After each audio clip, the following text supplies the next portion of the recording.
결혼 후, 저는 꽤 자주 아내의 머릿속이 궁금했습니다. 하루에 12번도 더 무슨 생각을 하고 있는지, 또 어떤 감정을 가지고 있는지 묻고 싶을 정도였죠.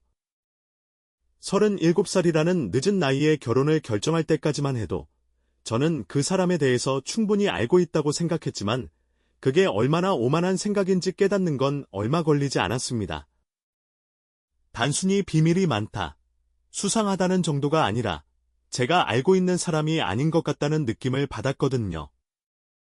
그렇게 수상하고 이상하면 이혼을 하면 되지 않나 가볍게 생각하실 분들도 있겠지만 저는 아내를 많이 사랑했어요. 또한 그런 의문스러운 부분을 제외하면 아내는 완벽한 사람이었습니다. 무엇보다 아내의 행동이 바뀐 이유도 어렴풋하게 짐작이 되긴 했었죠. 바로 처가 식구들 때문이라는 걸 말입니다. 처가 식구들을 처음 본 것은 상견례를 하기 바로 전날이었는데 그때 딱 감이 왔죠. 가족의 이야기를 꺼려하고 회피한 이유가 바로 그들 때문이라는 걸 말입니다. 장모님은 저를 보자마자 물으셨어요. 제법 돈을 번다고 하던데 나한테 용돈은 다달이 줄 수 있나? 아내는 엄마 하면서 질책했지만 부모님은 단호하게 손을 쳐내며 다시 말했습니다. 자네가 들었는지 모르겠지만 우리 집 꽤 잘 사는 집이었어. 남편 그렇게 되고 이 모양으로 박살이 나서 그렇지. 그래도 우리 딸 수연이한테 못해준 건 하나도 없네. 그 시대의 피아노에, 발레에, 수영까지 할 수 있는 거 다 가르쳤어. 들었나? 장모님, 그건 저도 알고 있습니다. 그래, 나도 예의를 아는 사람이고 이런 자리에서 돈 이야기하는 거 아니라는 건 알아. 하지만 내 입장으로는 자네한테 우리 딸 아까워. 학벌도 그렇고 자네가 내 딸에 비해서는 좀 모자란 건 사실이니까. 왜, 내가 너무 솔직해서 좀 그런가? 아닙니다. 맞죠. 맞는 말이죠. 제가 수연이에게 모자란 것도 알고요. 그래, 그래서 자네 능력 하나 보고 딸 결혼시키려는 거니까 너무 나쁘다고 생각 말았으면 해. 내 속 털고 처음엔 아닌 척하는 것보다는 확실히 해둬야 이 결혼을 진행시킬 수 있겠다는 말이기도 하고. 무슨 뜻인지 알지? 그럼요. 알죠. 다달이 200만 원 정도면 어떠실까요? 제 제안이 딱히 마음에 들지 않는지 장모님은 손가락을 3개 드시더군요. 300 그 이하는 안 돼. 임명절이랑 내 생일이 있는 달에는 더 올려서 주면 좋겠고. 300만 원. 알겠습니다. 그렇게 하죠. 제 입장에서 그것은 모욕적이고 확실히 문제가 있었죠. 하지만 그때는 오히려 그 모습 때문에 결혼을 결심했어요. 그날 오열을 하며 우는 아내가 그간 어떤 취급을 받았는지 짐작이 되었기 때문이었습니다. 이건 저와 처음 만났을 때도 비슷했어요.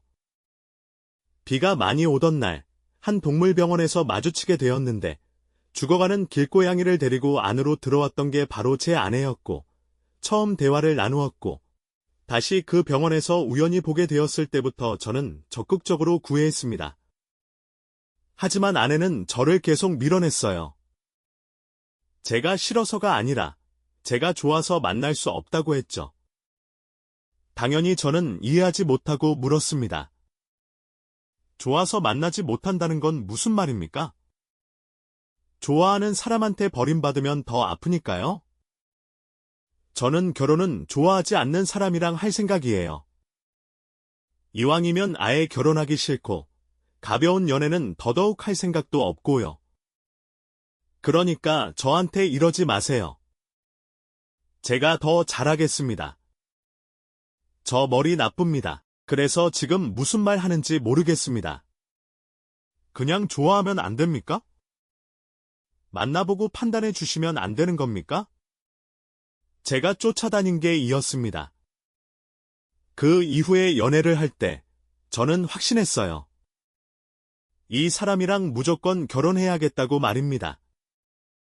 아내는 정말로 좋은 사람이었어요.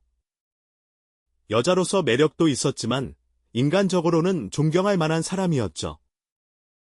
독하다고 해야 할지, 부지런하다고 해야 할지 모를 정도로 일에 몰두하는 사람이었고 자기 관리도 엄청났습니다. 이른 아침에 조깅을 하고 늦은 밤에는 영어 학원까지 다녔거든요. 잠은 도대체 언제 자나 싶을 정도의 스케줄을 하루도 거르지 않는 걸 보면서 결혼을 해야 얼굴은 보겠구나 싶어 청혼을 했던 겁니다.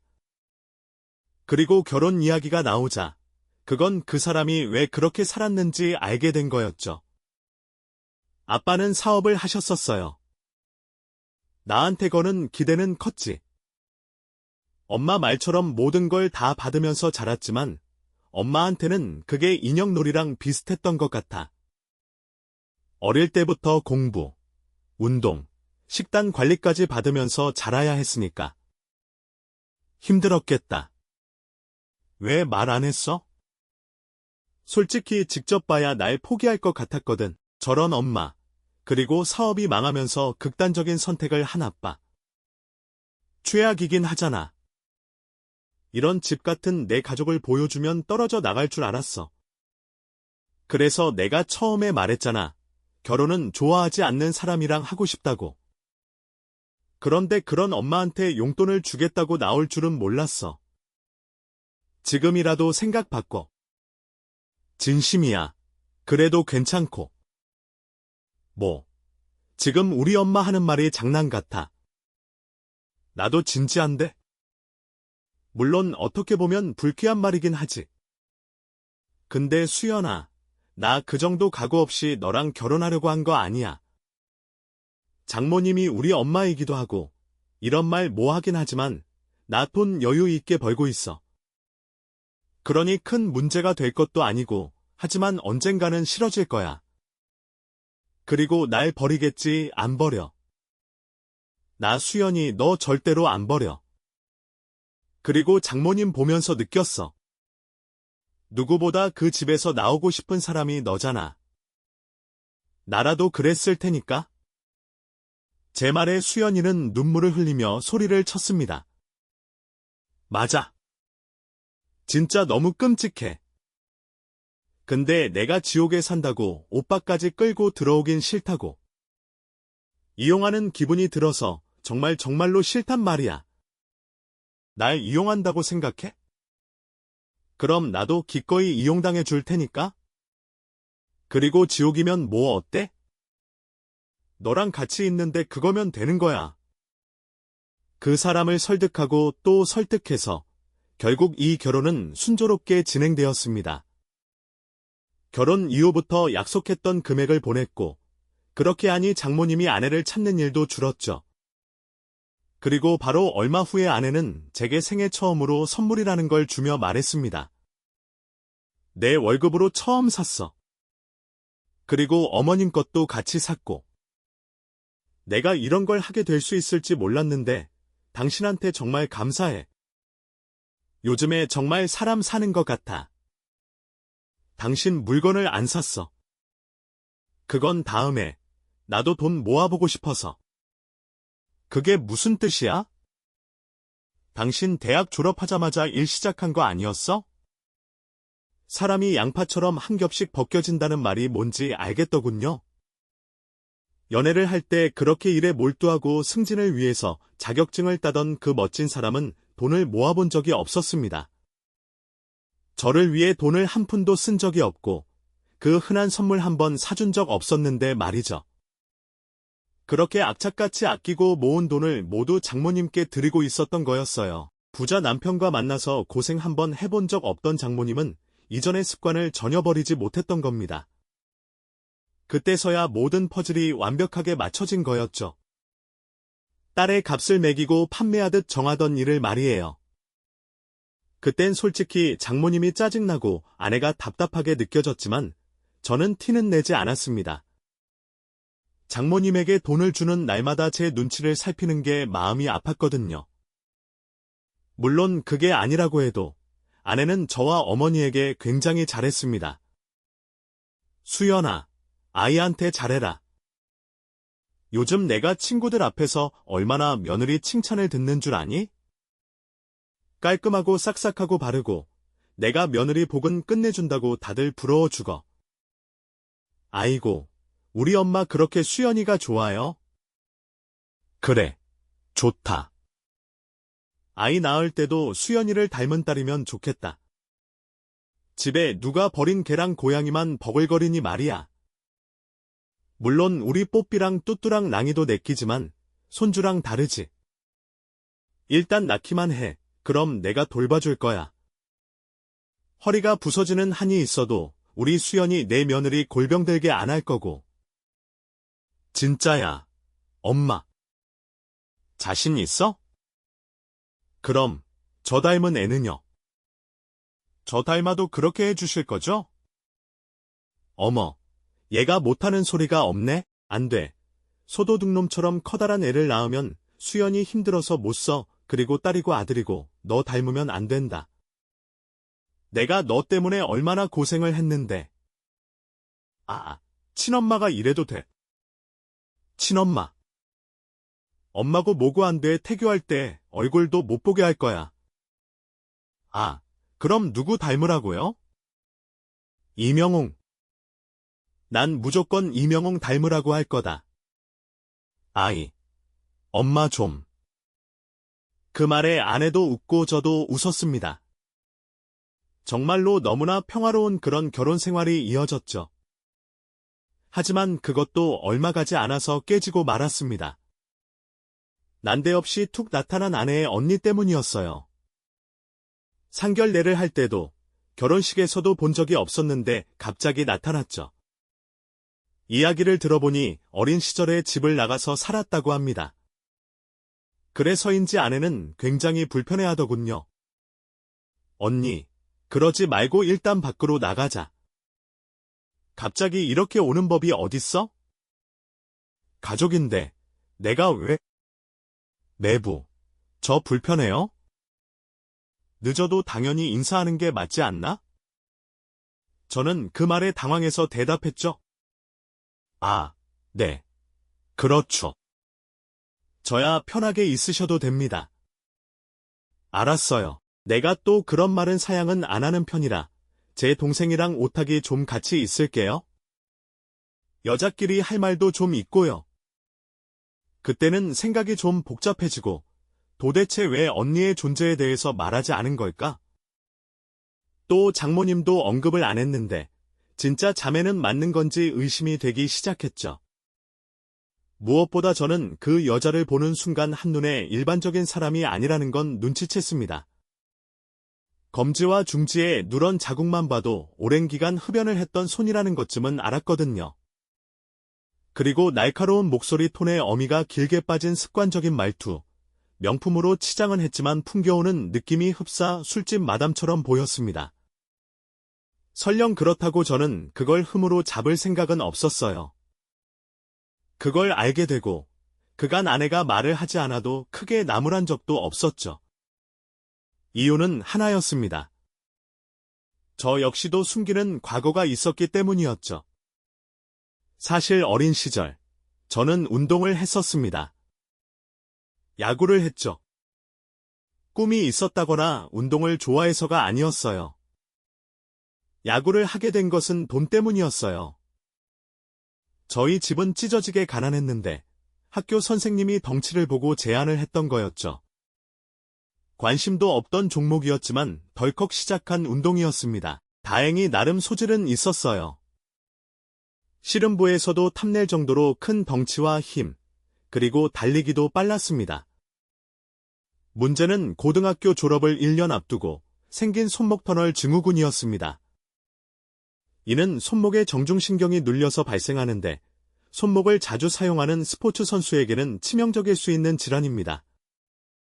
특히나 적절한 치료 시기를 놓치게 되면 손목의 기능에 이상이 생기게 되죠. 당연히 돈 때문에 운동을 시작한 제가 손목이 좀 불편하다고 바로 병원을 가지 않았으니 돌이키기엔 너무 늦어버린 겁니다. 그렇게 선수 생명이 끝나고 방황하던 차에 학교 선배가 제안을 하더군요.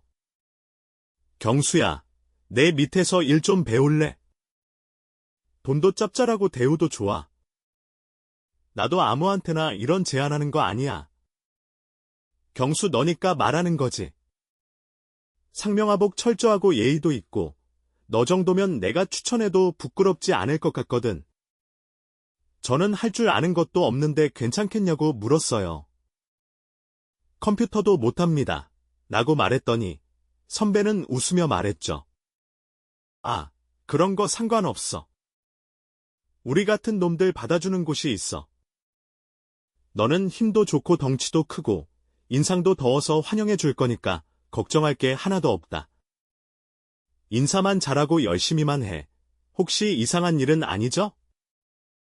야, 엄연히 회사야 회사. 내일 정장 입고 여기 명함 있는 주소로 와에 전화하고. 의심이 들었지만 당장에 돈도 없고 할 줄 아는 것도 없던 저는 그곳을 찾아갔습니다.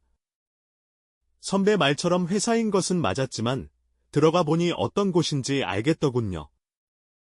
저와 비슷한 덩치의 사람들, 몸의 절반이 문신으로 덮인 양아치들, 그리고 한쪽에서 담배를 물고 포커를 치는 남자들까지.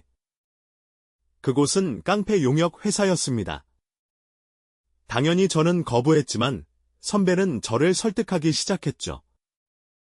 야, 이거도 합법이야. 예전이랑 지금이랑은 엄연히 다르다고. 우리 회사 이제 건설 쪽에도 손댈 거다. 지금 아니면 아예 못 들어와. 잘 생각해라. 너희 아버지도 몸 안 좋다며? 하지만 저희 부모님이 제가 이 일을 하는 걸 아시면 저 죽습니다. 명함이 있잖아. 명함. 아, 뭐가 문제야? 부모님이 오셔서 자식 다니는 회사 현장 방문이라도 할 거야? 너 이들이 여기 나가는 순간 펼쳐질 미래는 하나야. 배운 것도 없이 운동만 하다가 손목 아작나고 쫓겨났으면 배달이나 노가다 하겠지. 근데 그걸로 아버지 약값이나 제대로 드릴 수 있겠냐? 경수야, 너 이제 어린애 아니야. 현실을 봐라. 더러운 일, 깨끗한 일 가리다가 다 놓치는 수가 있어. 우리 큰형님이 인정한 분이야. 날 믿어. 하지만 저는 그곳을 빠져나왔습니다. 설득에 흔들리기도 했지만 저희 어머니를 봐서라도 그런 선택을 할 순 없었으니까요. 그래서 저는 노가다를 하며 생활비와 약값을 보탰죠. 하지만 바로 얼마 뒤 뇌졸중으로 쓰러진 아버지의 병원비가 부족해 결국 다시 그곳을 찾아가게 되었습니다. 한번 나가면 절대로 받아주지 않는다고 해서 무릎까지 꿇고 간청했고 그렇게 수술비를 받은 후에는 저는 그곳에서 일을 시작했죠. 솔직히 말해 그 회사는 겉으로는 용역회사였지만 실상은 깡패였습니다. 부지를 사들이고 그 위에 건물을 올리는데 반대하는 사람들을 쫓아내는 일을 그들이 맡아서 하는 거였죠. 물론 저는 소질이 전혀 없었습니다. 막내는 내가 데리고 왔다고 내 형님이 말했죠. 경수, 쟤는 지금은 병아리지만 언젠간 제대로 클 겁니다. 못해도 독수리까지 갈 거라 장담합니다. 형님, 제 주먹도 세고 의리도 있고 우직하다. 아직 적응 중이라 그럴 겁니다. 그래, 두고 보지. 그리고 몇 년 후, 제 별명은 병아리가 되었습니다. 가끔 병든 닭이라고 부르기도 하더군요. 얼굴만 보면 조폭의 표본처럼 보이는데 속은 그렇지 않았던 겁니다. 일단 저는 자꾸 귀여운 동물이나 아이들에게 약했어요. 남의 집에 들어가서 깽판을 칠 때도 문제가 생겼죠. 때문에 조직원들과 마찰이 있었는데 제가 또 몸싸움에서는 밀리지 않아서 형님에게는 골칫거리로 전락하고 말았습니다. 특히나 제 밑으로 들어온 후배들의 불만이 끝이 없었죠. 형님, 경수 형님이랑 같이 일 못하겠습니다. 솔직히 여기에 경수 형님이랑 싸우려고 들어온 건 아니지 않습니까? 일하러 가면 경수 형님이랑 사람들이랑 편을 먹고 공격을 해요. 형님은 두통이 오는 듯한 인상을 지으며 저를 봤습니다. 병아리, 너 또 그랬냐? 왜? 이번엔 뭐가 거슬려서 그래? 그게 제가 개밥 그릇을 쳐서 강아지가 밥그릇에 맞기도 했고 개 밥그릇이 더 중요했다. 이 말이냐? 그래서 내 후배를 저렇게 피떡이 되도록 때렸고? 네, 그렇습니다. 잘했다. 넌 그럴 수 있지. 그 후배는 억울해하며 따졌지만 큰형님은 그 후배를 내보냈고 저와 독대를 했습니다. 늘 비슷한 일이 반복되었지만 큰형님은 늘 제 편을 들어주셨어요. 경수야, 진짜 이럴 거야? 요즘 아래 위 할 것 없이 불만이 많아.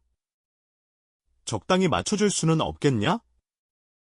저도 노력은 하고 있는데 죄송합니다. 아이고, 두야. 너도 알지?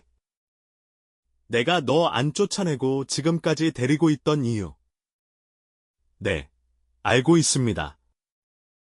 나 너 끝까지 데리고 가고 싶다.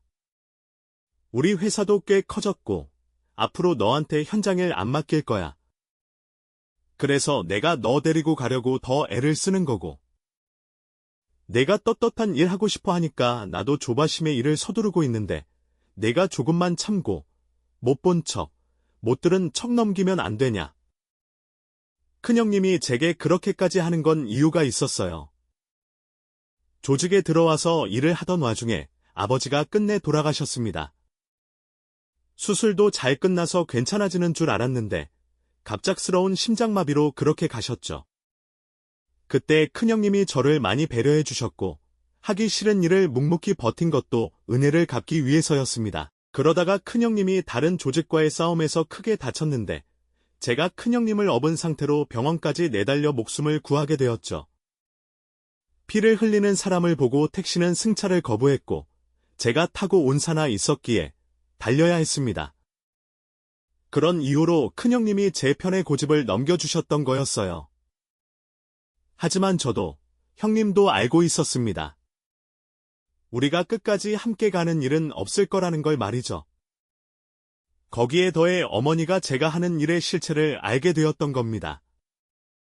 너, 내가 깡패하라고 튼튼하게 잘 낳았는 줄 알아? 내가 나를 속여? 아, 엄마, 진짜 그런 거 아니에요. 아니, 이게 뭐가 아니야? 동네 사람들이 너 그러고 다니는 거 봤다는데. 형님, 형님하며 쫓아다니는 덩치들이 한 트럭이면서 건설 회사라고? 엄마를 어떻게 그렇게 감쪽같이 속여? 엄마, 그냥 똑같은 일이에요. 일. 사람들 괴롭히는 게 일이냐? 너 저번에 다쳐서 병원 간 것도 그 일 때문인 거지? 맞지? 멀쩡히 일하는 사람이 어디 가서 그렇게 맞아서 오겠어? 맞지? 망할 놈, 못난 놈, 다른 사람은 몰라도 너는 내가 의심조차 못했어. 깡패, 내가 무슨 깡패를 해? 길가에 핀 꽃 하나 밟는 게 싫어서 빙 돌아서 다니는 너 같은 놈이. 당장 그만둬. 엄마 죽는 꼴 볼 거야? 그만두는 건 못해요. 내가 받은 게 있는데. 여기, 이 집 전세금, 아버지 수술비도 더러운 돈 받았어. 아빠가 퍽이나 위해서 행복하겠다. 얼마야? 내가 파출부 일을 해서라도 갚을게. 길바닥에 나앉는 한이 있어도 엄마는 절대로 그 일하는 꼴 못 봐. 몰랐으면 몰랐지. 알았으니 내 눈에 뭐가 들어와도 안 된다. 너희 형님인지 사장인지 엄마가 찾아가서 무릎을 꿇든 멱살을 잡든 너 빼낼 거야. 알았니? 실제로 어머니는 저희 회사에 오셔서 큰형님의 멱살을 잡았고 그 뒤로 저는 고민 끝에 그곳을 탈퇴하겠다고 결심했습니다. 애초에 단순한 회사가 아니었기에 탈퇴를 하기 위해서는 생각보다 많은 용기가 필요했죠. 정말로 후회 없겠냐? 갈밥 먹고 사는 사람들은 다른 일 못해. 아무리 내가 이쪽이 결이 안 맞아도 그래도 후회할 거다. 돈도 지금처럼 벌 수 없을 거고 이제 너 현장도 안 보낸다. 그냥 눈 딱 감고 있어라. 힘들다는 얘기야? 죄송합니다. 그래, 어쩔 수 없지. 대신 너 여기 나가서 비슷한 일하면 가만 안 둘 거다. 알지? 당연히 알고 있습니다. 정말 죄송합니다. 너 때문이 아니야. 그때 멱살 잡힌 게 아직도 목이 얼얼하다. 너보단 너희 어머니가 여기 생활이랑 더 잘 맞을지도 모르겠던데. 내 엄마가 힘이 세시더라. 병보다도 훨씬 조직에 도움이 되겠더라. 무서워서, 그래서 너 보내는 거야. 아, 근데 그게 끝입니까?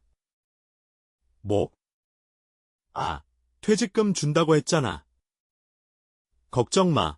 여기서 일한 세월만 따져도 받을 자격 충분해. 저희 조직 탈퇴 조건이 있지 않습니까? 있지 뭐, 우리가 팀장이 이산이 직면 달고 그럴 듯하긴 해도 근본은 패니까. 들어올 땐 두 발로 걸어와도 나갈 땐 두 짝 중에 한 짝은 내놓고 나가는 게 우리 탈퇴 조건이다. 시대가 바뀌어서 심하진 않아도 아직도 남은 전통이고 각오는 됐습니다. 근데 넌 해당이 안 된다네. 왜 저는 제가 되묻자. 큰형님은 인상을 찡그리며 말했죠. 경수야, 솔직히 내가 무슨 조직원이냐. 사진첩엔 꽃 사진이랑 동물 사진만 수천 장이고 뭘 자꾸 주워와서 우리 회사가 건축사무소 보지도 헷갈리는데. 막내들은 아침에 출근하면 개똥 치우고 있어. 그게 다냐? 매번 같은 편인 애들이랑 드자비하고 다른 사람들이랑 편먹고 같이 시위를 하고. 그래서 너 나간다고 하면 다들 좋아서 죽을 텐데 그런 놈 다리까지 박살내라고? 아, 설아. 압니다. 그래도 다른 식구들이 불만이 생길 겁니다. 형님도 아시잖아요. 보통은 그렇지. 근데 너만 안 가진다. 만약에 누가 내 다리는 왜 멀쩡하냐 하잖아? 그럼 탈퇴 안 하고 현장 뜨겠다고 해라. 다들 입 닥치고 죄송하다고 나가달라고 할 테니까. 그리고 우리 식구들 양아치 같은 놈들 중에도 너한테 그런 짓 하겠다는 놈 없을 거다. 너 가는 길에 꽃을 못 뿌려도 응원해줄 놈들은 넘쳐. 알지? 그 말을 듣는데 눈물이 나더군요. 저 때문에 정말 죄송합니다. 감사했습니다. 울지 마라. 내 목숨 살린 게 너야, 병아리. 넌 적어도 나한테 독수리였어. 고마웠다. 내가 평생 그 은혜는 가슴에 간직할 거다. 도움 필요할 때 딱 한 번은 도와주마. 형님은 최대한 짧게 줄이고 좋은 말들로 포장했지만 그곳에서 살았던 제 시간은 지옥이었습니다. 그 명이라도 하듯 등 뒤부터 배까지 봉합한 수술 자국도 많았죠. 누군가가 휘는 칼에 베이고 녹슨못에 찔린 탓이여. 거친 말투와 상스러운 욕설, 무엇보다 상종도 하기 싫은 범죄자들이 넘치는 곳이 바로 그곳이었다고 고백할 순 없죠. 물과 기름처럼 섞이지 않아도 늘 맞닥뜨렸기에 저는 그 과거를 지우기 위해 많은 노력을 해야 했고요. 다행히 운이 좋아서 중고자동차를 해외에 수출하는 일을 했고 제법 큰 돈을 만지게 된 겁니다. 그럼에도 저는 그 이야기를 아내에게 하지 못했어요. 숨길 수만 있다면 죽을 때까지도 절대 말하고 싶지 않았죠. 아마도 그런 이유 때문에 아내가 말하지 않고 숨기는 것들이 있어도 그냥 넘어간 걸 겁니다. 하지만 아내는 그 뒤부터 더 수상해 보였습니다. 친정에 다녀오겠다고 했는데 결혼하고 한 번도 간 적 없었잖아요? 언니가 왔잖아. 언니가 엄마도 만나야겠다고 하더라고. 아, 그럴 수도 있구나. 그래. 뭐, 그래도 너무 무리하진 말고. 그래서 말인데 혹시 말이야, 돈 좀 줄 수 있을까? 얼마나? 1,000만 원 정도. 그 언니가 결혼을 했다는데 아무것도 해준 게 없어서. 그럼 막아서라도 왜 주는지, 어째서 그런지 묻고 싶었어요. 하지만 아내의 눈이 너무 슬퍼 보여서 차마 그럴 수가 없었죠. 문제는 그 뒤로도 그런 일이 자주 있었다는 거였습니다. 심지어 회사 일이 아니면 좀처럼 나가지 않던 사람이었는데 새벽이 다 되어서야 돌아오기도 했죠. 또 밤이고 낮이고 가리지 않고 처형에게 전화가 왔었는데 그럴 때마다 아내의 표정은 너무나 어두웠습니다. 몇 번이나 제가 이유를 물었지만 입을 완전히 다물어버렸고요.